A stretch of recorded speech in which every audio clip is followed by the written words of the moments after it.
لله نحمده ونستعين ونستغفره ونعوذ بالله من شرور أنفسنا وسيئات أعمالنا من يهد الله فلا مضل له ومن يضلل فلن تجد له وليا مرشدا أشهد أن لا إله إلا الله وحده لا شريك له أشهد أن محمدا عبده ورسوله الذي لا نبي بعده يا أيها الذين آمنوا اتقوا الله حق تقاته ولا تموتن إلا وأنتم مسلمون يا أيها الناس اتقوا ربكم الذي خلقكم من نفس واحدة وخلق منها زوجها وبث منكم رجالا كثيرا ونساء واتقوا الله الذي تساءلون به والأرحام إن الله كان عليكم رقيبا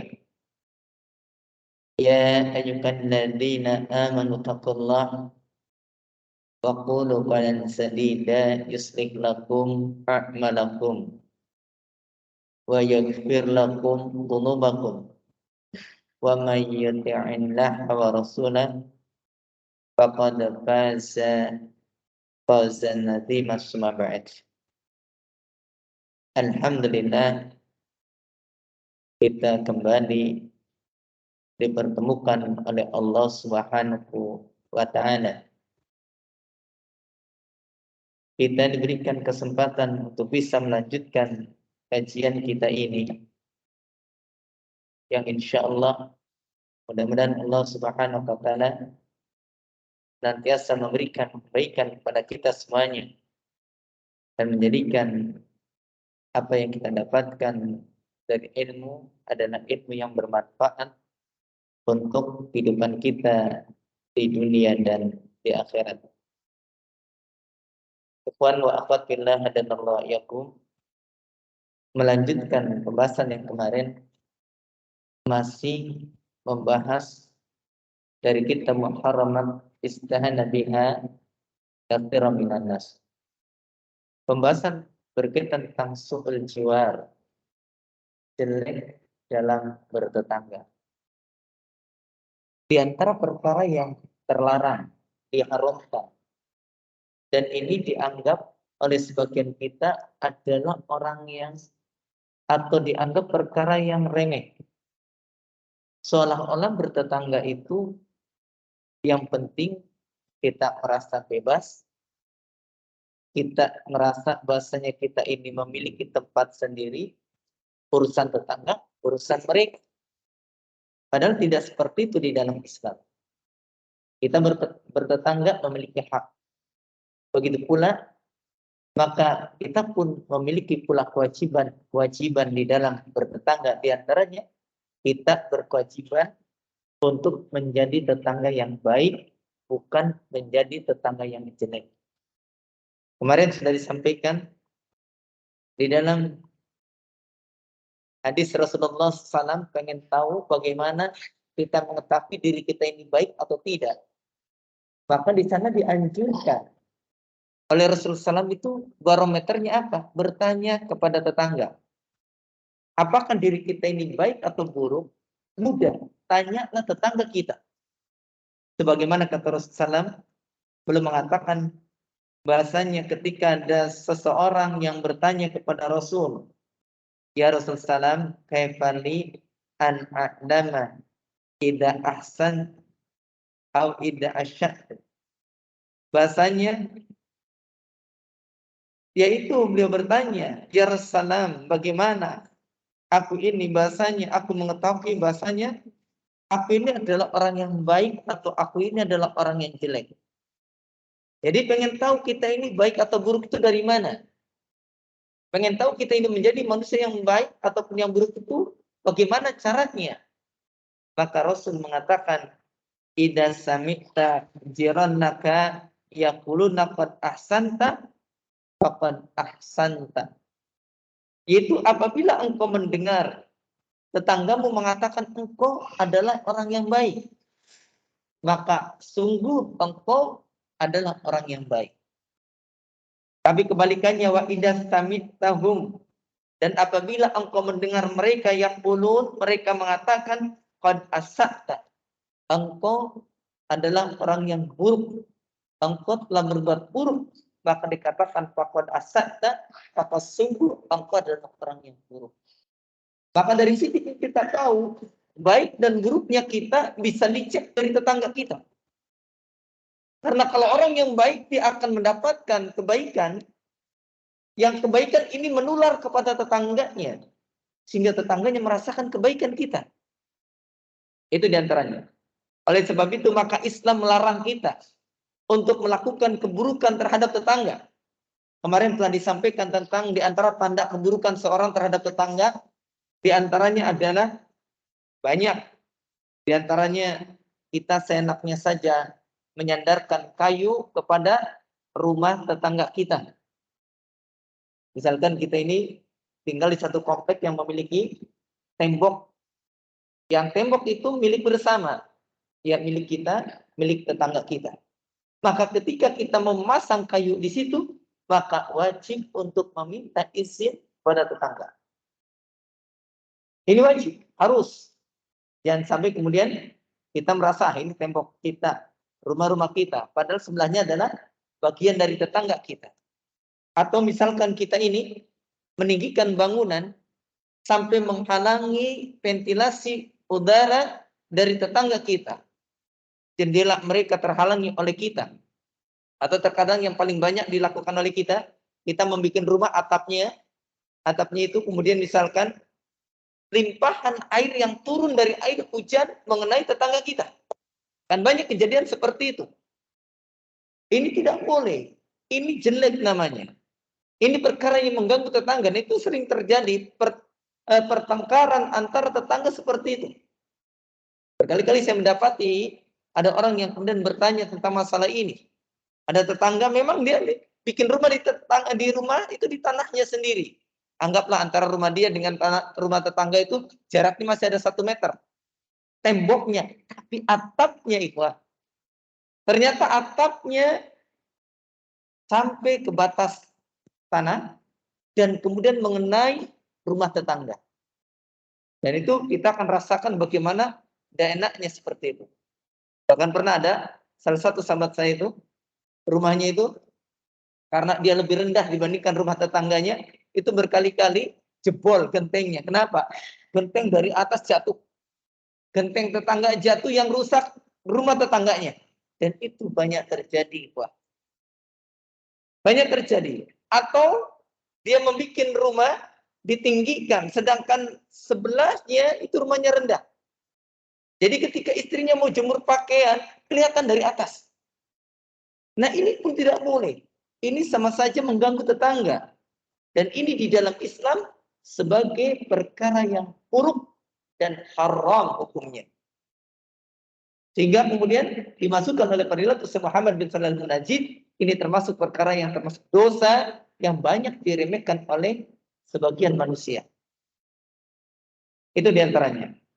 Lalu kemudian diantara bahayanya tetangga yang buruk tersebut, di antara dosa yang diremehkan diantaranya kemarin sudah disampaikan, seperti memukul-mukul tembok, membuat suara yang keras, entah dia menyetel radio, dikencangkan suaranya, atau dia kemudian misalkan melakukan ya perbuatan-perbuatan yang mengganggu kenyamanan tetangga, itu semuanya menunjukkan kita adalah tetangga yang buruk.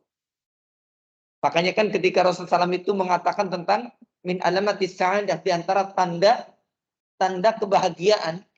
Beliau di antaranya apa? Di antara tanda kebahagiaan itu arba'ah, itu ada 4 kata beliau.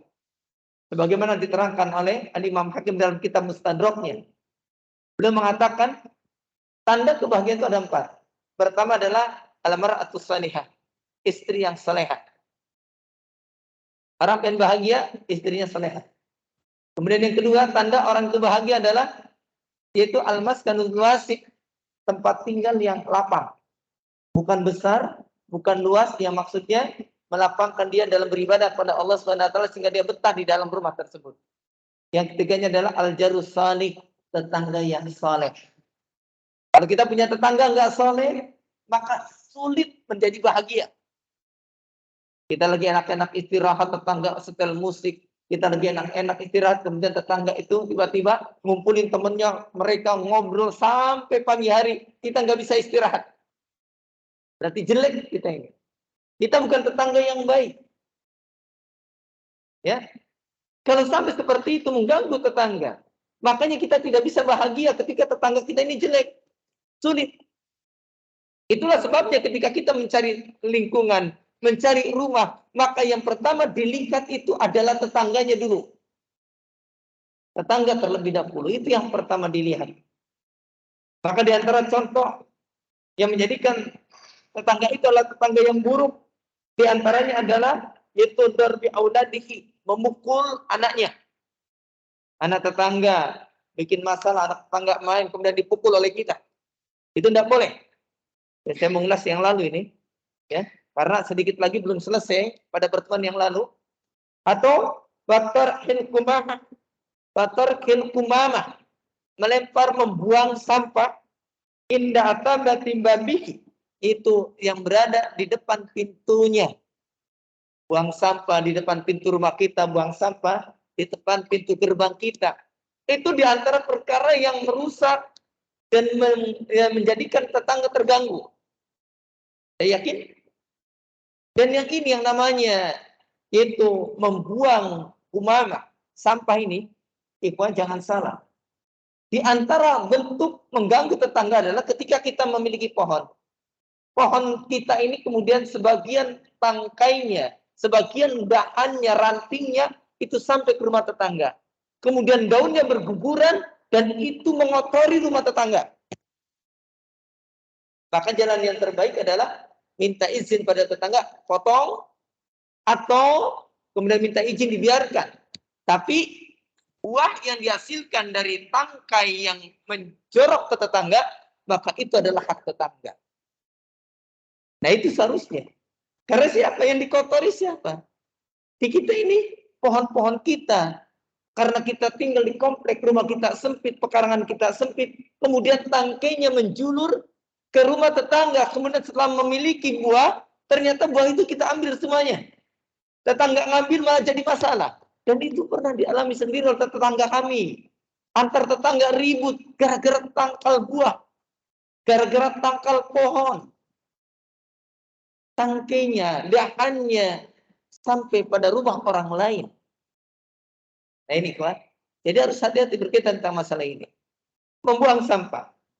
Begitu pula diantaranya adalah ya bahasanya wadan bu yu'adzimu idza takaba fi haqqil jar. Dan dosa itu akan menjadi besar apabila berkaitan dengan hak tetangga. Ingat, dosa yang asalnya biasa, tapi kalau berkaitan dengan dosa yang berkaitan dengan hak tetangga, maka menjadi besar. Bahkan wajidha'afu ismu sahibihi, bahkan dilipat gandakan dosa pelakunya. Dosa yang biasa kita lakukan, itu kalau mengenai tetangga, dosa yang kita lakukan itu berkaitan dengan hak tetangga, itu dilipat gandakan. Contoh ada orang itu berzina dia. Berzina dengan orang lain, ya orang jauh, orang yang tidak dikenal, itu lebih ringan dibandingkan berzina dengan istri tetangga. Dari mana kita tahu? Lihat di dalam hadis Rasul. Di sini diterangkan kama qala Nabi sallallahu alaihi wasallam, sebagaimana yang dikatakan oleh Nabi sallallahu alaihi wasallam. Di sana Nabi sallallahu alaihi wasallam beliau mengatakan bi an yazniyar rajulu bi asri niswatin. Bahasanya seseorang dia berzina dengan 10 niswa, 10 wanita. Ada orang dia berzina dengan 10 wanita. Itu dikatakan aisaru alaiki, itu lebih ringan atas dia min an yasniya bimraati jarihi, daripada dia berzina dengan istri tetangganya. Seorang laki-laki berzina dengan 10 wanita. Kalimatnya yaitu bi'ashri niswatin. Sungguh seorang yang dia berzina dengan 10 wanita itu lebih ringan dibandingkan dia berzina bimra'ati jariki dengan istri dari tetangganya. Ada tetangga. Ya, kemudian dia berzina. Maka dosanya lebih besar, kata Rasul, dibandingkan dia berzina dengan orang jauh, orang luar kota. Orang yang dia bukan tetangganya. Tapi bukan berarti, Ustaz, kalau gitu, saya mah berzinanya dengan orang lain. Jangan, bukan ya. Itu menunjukkan dosanya tetap besar. Dosa dengan orang lain aja besar, kalau dengan tetangga jauh lebih besar. Hati-hati, ikhwan. Begitu pula kata Rasulullah SAW, di an yasrika rajulu min asyarati abiyat. Sungguh seseorang dia mencuri dari 10 rumah. Dia mencurinya dari 10 rumah. 10 rumah dia curi. Itu aisar, lebih ringan alaihi atasnya, min an yasrika min baiti jarihi, daripada dia mencuri dari rumah tetangganya. Nyuri rumah orang lain, rumah yang jauh, tetangga desa, tetangga kampung, kecamatan, yang dia bukan tetangga aslinya. Dia kemudian mencuri dari kota lain. Setiap dia nyuri, dapat televisi. Sampai 10 rumah dia ambil televisinya semuanya. Itu masih lebih ringan dibandingkan ngambil 1 televisi dari tetangganya. Coba bayangkan oleh kita. Itu saking besarnya hak tetangga. Dan saking bahayanya dosa yang dilakukan oleh orang yang mengambil hak tetangga tersebut. Ya, ini diriwayatkan oleh Imam Al-Bukhari dalam kitab Al-Adabul Mufrad, hadis yang ke-103. Dan ini dicantumkan dalam kitab Silsilah As-Sahihah, hadis yang ke-56, ke-65. Maka dikatakan wa ba'dul khawanah yastanhizu ghiyaba zarihi. Maka di sana dikatakan, dan ada sebagian orang-orang yang berkhianat, yang dia mengambil kesempatan dengan ketiadaan tetangganya. Pinaubatikil lailah, yaitu pada saat giliran jaga malam. Kan suka ya, di kampung itu suka ada ronda. Ketika tetangga itu suaminya sedang jaga malam. Lalu kemudian tetangganya ngambil kesempatan. Ya, dia ngambil kesempatan. Lalu kemudian dikatakan wa yadkhulu baitahu, kemudian dia masuk ke dalam rumah tetangganya tersebut. Dia isa fikil fasad, dalam rangka untuk melakukan perbuatan yang merusak, entah untuk berzina dengan istrinya, atau entah dia memang datang ke situ untuk maling barang-barang dari ini. Kenapa? Karena dia tahu tetangganya nggak ada. Kan tetangga dengan tetangga kan pada tahu kan? Oh, jadwal ronda. Kan kita tahu kan? Jadwal ronda, tetangga saya ronda jam sekian sampai jam sekian. Tahu berarti rumahnya kosong. Maka dia datang. Masuk ke sana. Tahu suaminya tidak ada. Maka dia datang ke sana. Inilah yang menjadikan kenapa perbuatan dosa yang dilakukan kepada tetangga jauh lebih berat dibandingkan perbuatan dosa kepada selain tetangga. Bahkan sampai digambarkan oleh Rasul, orang yang berzina dengan 10 wanita, li'an yazniya kalimat. Sungguh dia berzina. Yaitu dengan apa? Di asri niswatin, dengan 10 wanita. Aisar. Alaiki, itu lebih ringan atas dia. Min an yazniya, daripada dia berzina bimra'ati jarihi, dengan istri tetangganya. Begitu pula ketika mencuri, sama. Itu menunjukkan bahasanya melakukan perbuatan yang keji, melakukan perbuatan jahat kepada tetangga, itu adalah perbuatan yang besar dosanya.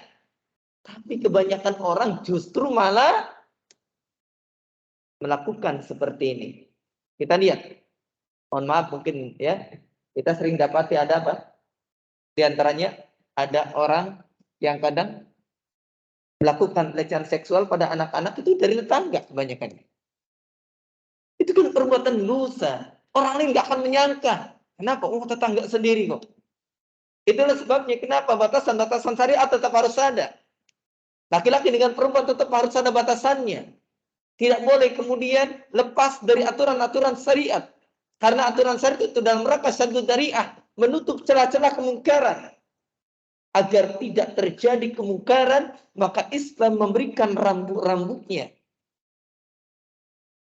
Ya, jangankan dengan tetangga, wong dengan ipar saja kita kan suruh menjaga kan. Nggak boleh kita berduaan dengan ipar kita. Ya, istri kita memiliki adik, memiliki kakak perempuan, kemudian kita berdua dengan mereka, nggak boleh. Nggak boleh berduaan tanpa ada orang lain. Bermasalah. Karena yang namanya ipar itu adalah kematian. Karena banyak orang tidak menyangka. Dan banyak kejahatan terjadi seperti itu. Tetangga juga sama, karena merasa tetangga. Kadang kita lihat tetangga dengan tetangga, gas-blos masuk rumah kan. Kita tidak ngerti. Padahal di sana tetap ada aturan-aturan syariat yang menjadikan kita untuk tetap menjaga. Jangan kemudian bebas tanpa ada aturan syariat.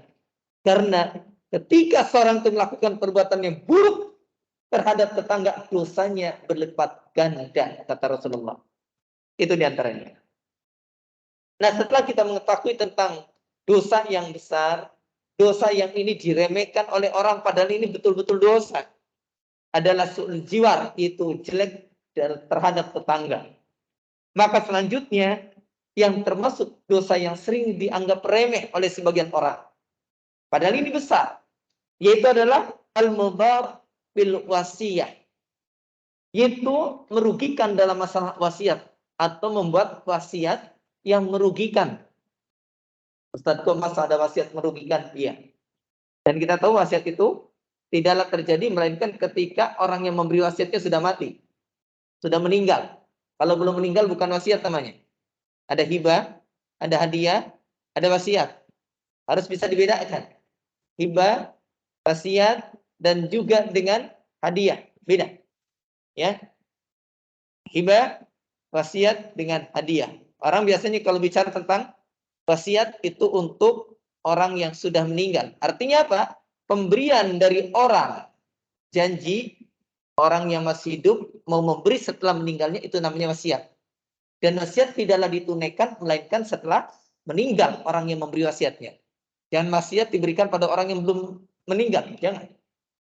Misalkan saya ini berwasiat, kalau saya meninggal nanti motor ini buat si fulan. Itu baru terjadi kalau saya ini meninggal. Ternyata si fulannya yang meninggal duluan. Gak jadi ya. Karena dengan gitu kan berwasiat. Ya, berwasiat nanti kalau saya meninggal gini. Itu baru. Kalau ternyata misalkan saya kalau meninggal sepertiga harta saya buat si fulan. Ternyata sebelum meninggal hartanya habis. Ditunaikan nggak wasiatnya? Enggak, karena sudah habis. Apa yang ditunaikan? Itu terjadi ketika orangnya meninggal dan masih ada yang diwasiatkannya. Ya, bukan berarti wah kalau gitu nanti nyicil ya hutang. Kenapa? Dulu sepertiga. Masalahnya sepertiga harta dari yang ditinggal. Kalau tidak ada yang ditinggalkan, lalu buat apa? Tidak ada. Itu namanya wasiat. Dan itu ditunaikannya ketika sudah meninggal. Adapun kalau hibah, pemberian itu ketika masih hidup. Kita memberi pada anak-anak kita. Itu adalah masih hidup. Dan pemberian itu kalau kepada anak dia harus adil. Tidak boleh dibeda-bedakan. Ya, sebagaimana dalam hadis dari diantaranya yang kita tahu bagaimana ketika Nu'man, ya, ketika Nu'man bin Bashir itu disampaikan bagaimana ketika berbicara tentang hibah terhadap anak maka harus rata. Kalau wasiat beda, ya, wasiat bukan pada ahli waris. Misalkan saya nih berwasiat kalau saya meninggal nanti rumah ini buat si fulan, anak saya yang nomor sekian. Jangan. Karena wasiat itu tidak untuk ahli waris. Yang ahli waris dia tidak mendapatkan wasiat. Beda kalau wasiat ucapan untuk pengurusan. Beda kan? Nanti yang mandikan saya si fulan-fulan. Nah, itu tidak masalah. Jadi ada wasiat harta, ada wasiat yang lainnya.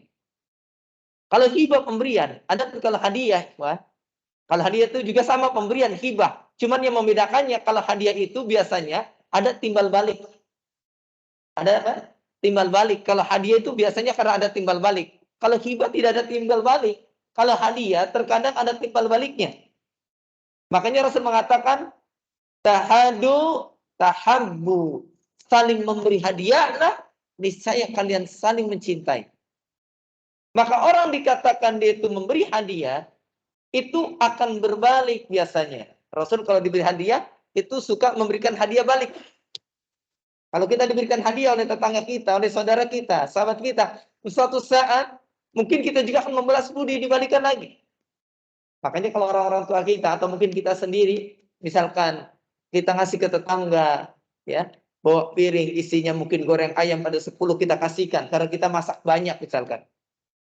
Itu namanya apa? Hadiah. Ternyata kemudian beliaunya berbalik memberi pada kita. Ada asas manfaat.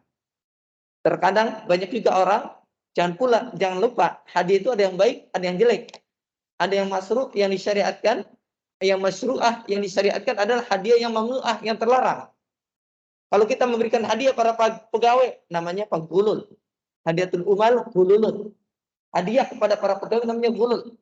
Itu diantaranya. Itu kan yang terlarang diantaranya.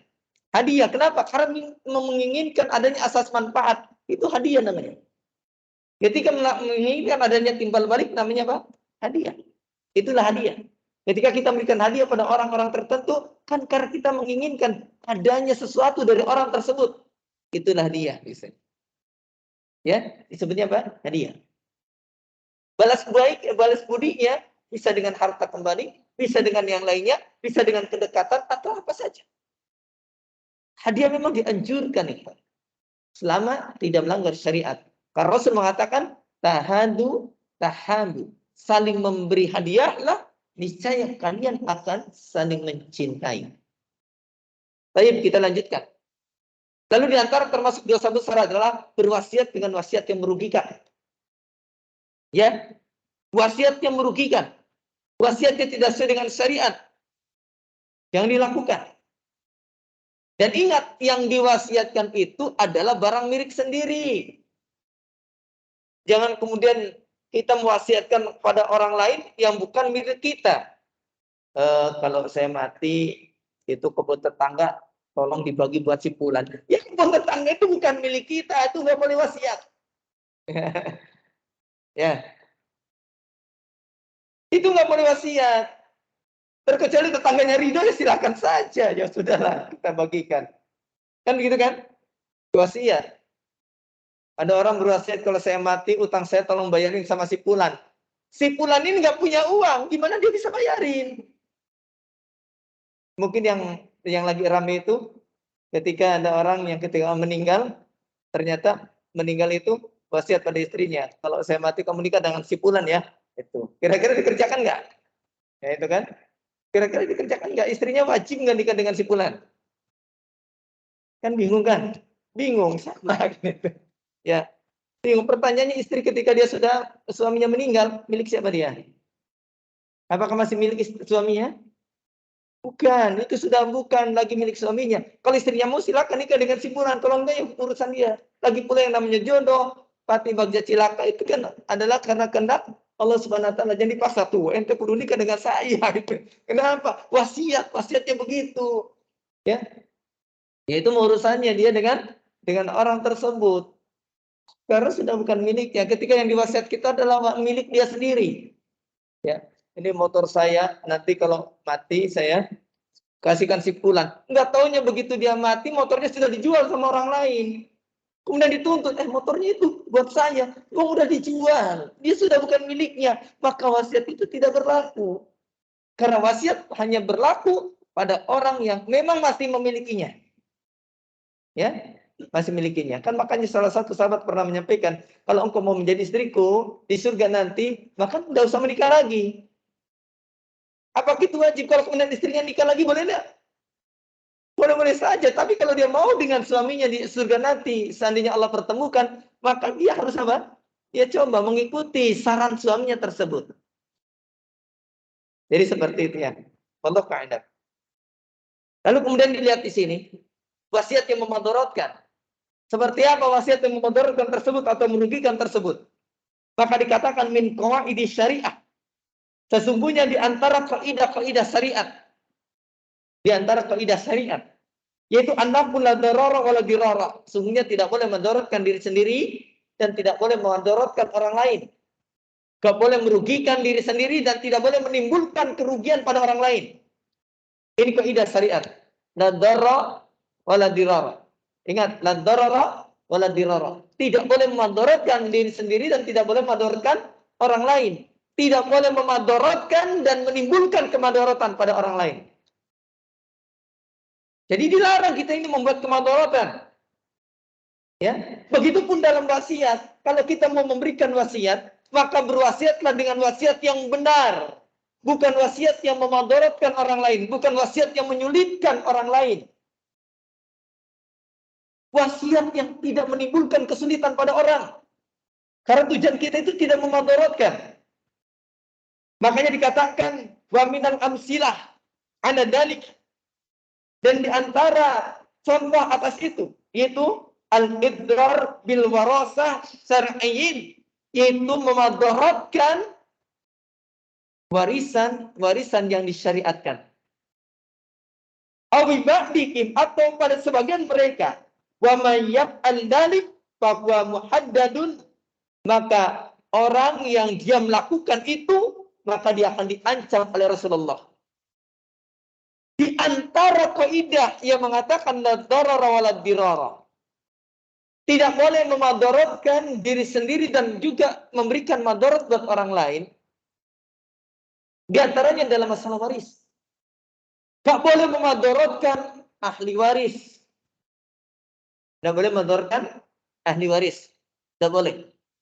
Ya. Dan ini diancam oleh Rasulullah SAW. Kalimatnya muhaddad. Diberikan ancaman oleh Rasulullah.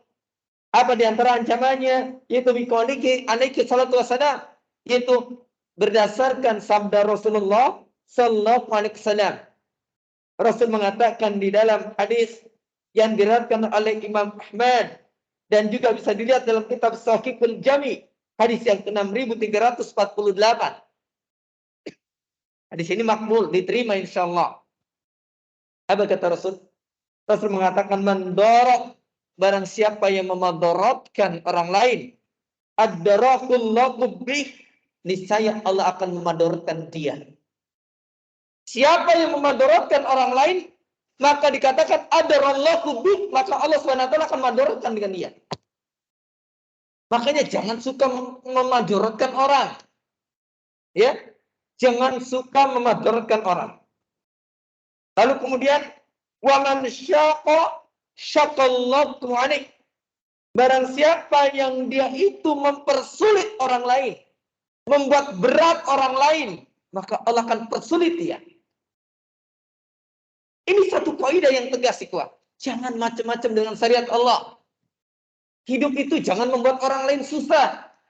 Jangan memudaratkan orang lain, jangan mempersulit orang lain, jangan kemudian memperberat orang lain. Islam aja mudah, agama Islam saja ringan.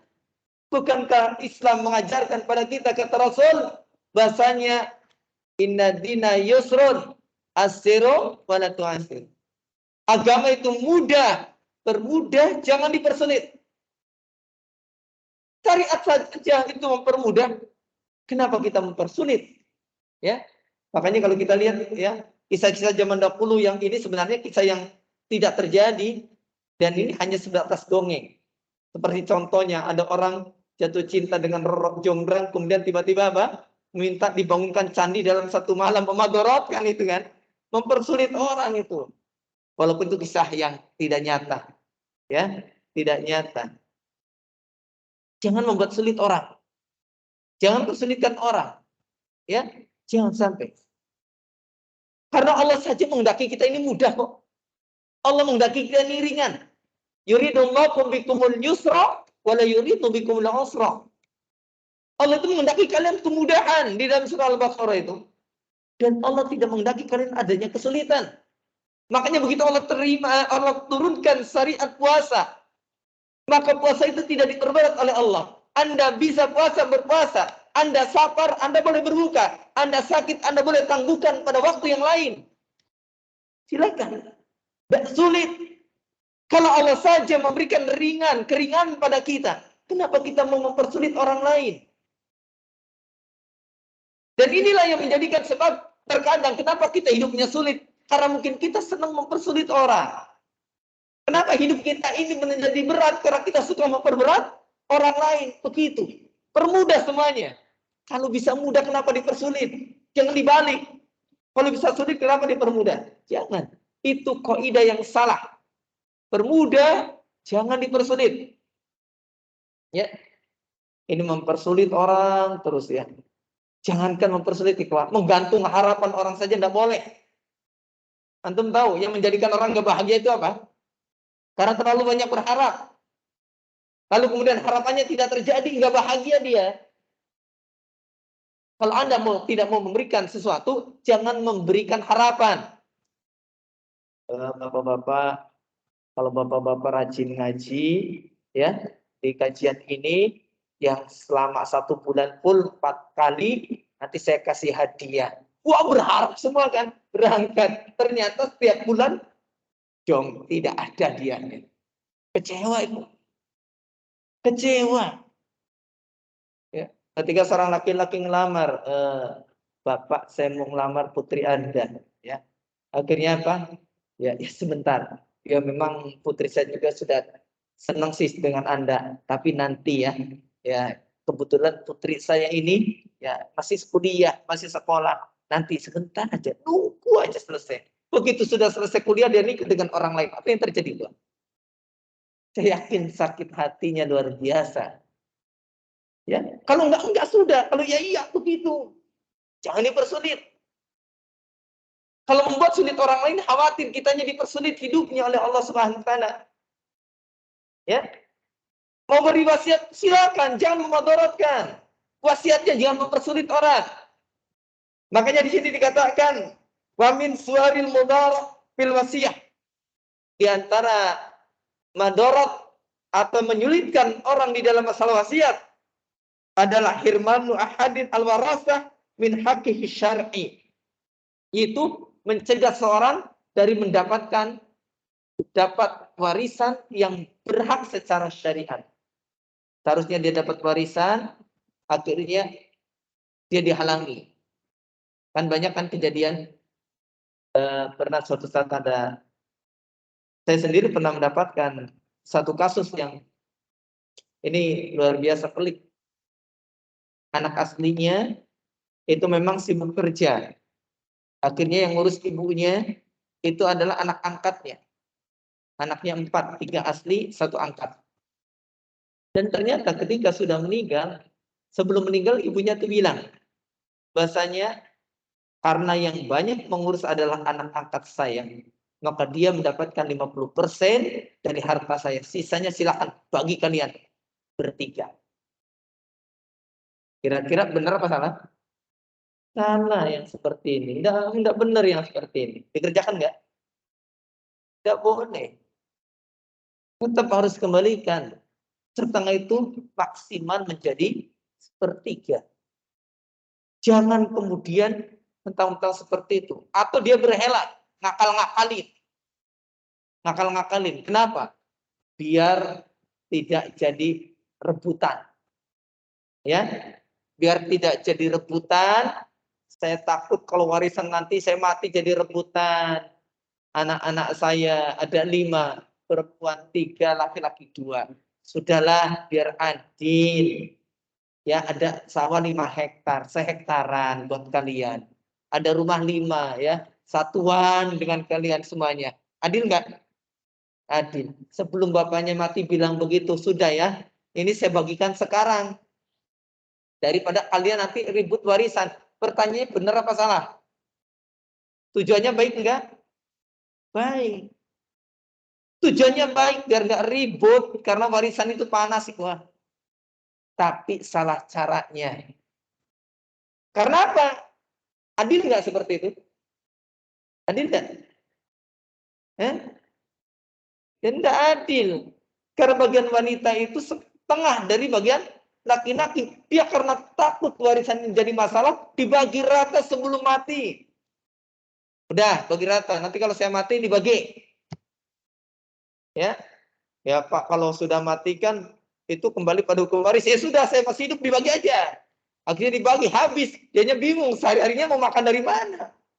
Karena hartanya sudah dibagikan semua, juga salah, memadorotkan. Ini tidak boleh. Ya, jadi tetap harus, kalau mau ngasih bagi silakan. Anak-anaknya dikasih bagi rata silakan. Itu namanya hibah, pemberian. Tapi harus disisakan hartanya untuk hidup dia dan untuk wasiatnya nanti atau untuk warisannya nanti. Karena dia kan masih hidup. Jangan dihabiskan. Kalau dihabiskan dia makan dari mana? Jangan berhela dalam masalah ini. Jangan kemudian ngakal-ngakali dalil. Lalu kemudian di sini pun dikatakan, au an yusiya li warisin bi khilafi ma ja'alat kulatu syariah. Atau dia berwasiat untuk ahli warisnya yang ini menyelisihi syariat. Menyelisihi apa yang telah dijadikan oleh syariat. Diselisihi. Au an yusiya bi aktsara min thuluts. Atau dia berwasiat dengan yang lebih dari sepertiga. Tadi sudah disampaikan. Ya, para saking baiknya anak-anakku, kalau bapak mati, bapak juga pengen dapat harta untuk di surga nanti. Nanti 50% sumbangkan untuk masjid semuanya. Boleh enggak? Jangan. Jangan sampai seperti itu. Tetap saja, sepertiga saja hartanya. 2/3-nya itu untuk warisan. Dan saya yakin anak yang solih, ketika orang tuanya pengen, suatu saat orang tuanya pengen sih sebenarnya seluruh hartanya untuk masjid, untuk bangun masjid, untuk bangun pondok misalkan. Tapi karena tahu ada warisan, hanya sepertiga yang dibagikan. Anak-anak yang solih, dia akan merealisasikan mimpi orang tuanya. Bisa jadi warisan masing-masing disodakokan atas nama orang tua. Bisa jadi. Anaknya dapat pahala, orang tuanya tetap dapat pahala. Kan lebih enak. Lebih mudah. Bisa. Belum. Soalnya di luar sudah ada yang ada ya. Ya. Kita ngikut sini aja ya. Lalu kemudian di sini pun dikatakan wafil amakin alati la yakhda'u fi annas li sultanil khada' islami. Baca pada sebagian tempat, di beberapa tempat yang di sana tidak tunduk dengan syariat, ketentuan syariat yang sesuai dengan syariat Allah Subhanahu wa taala, maka yata'adzaru ala sahibil haq, maka di sana ada yang mempersulit atas orang yang mendapatkan hak.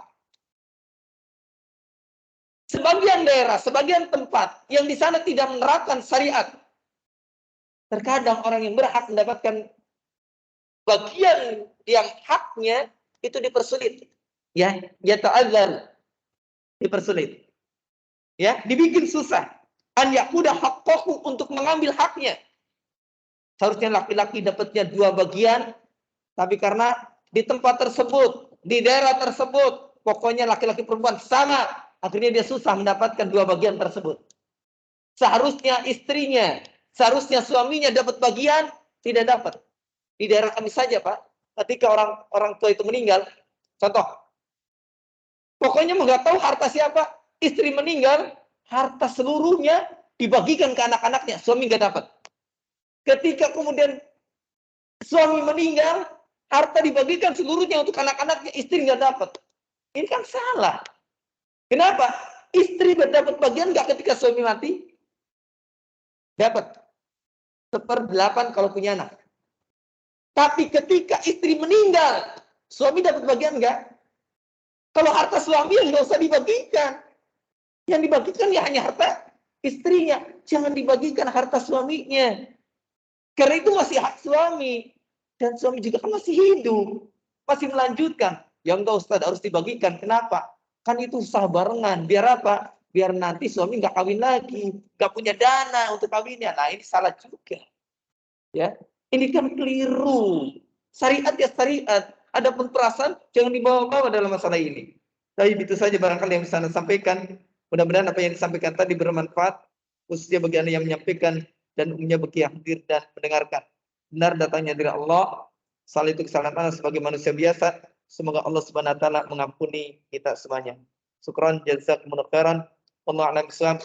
Subhanakallahumma bihamdika asyhadu an la ilaha illa anta astaghfiruka wa atubu ilaik. Akhiru da'wana alhamdulillahi rabbil alamin. Assalamualaikum warahmatullahi wabarakatuh.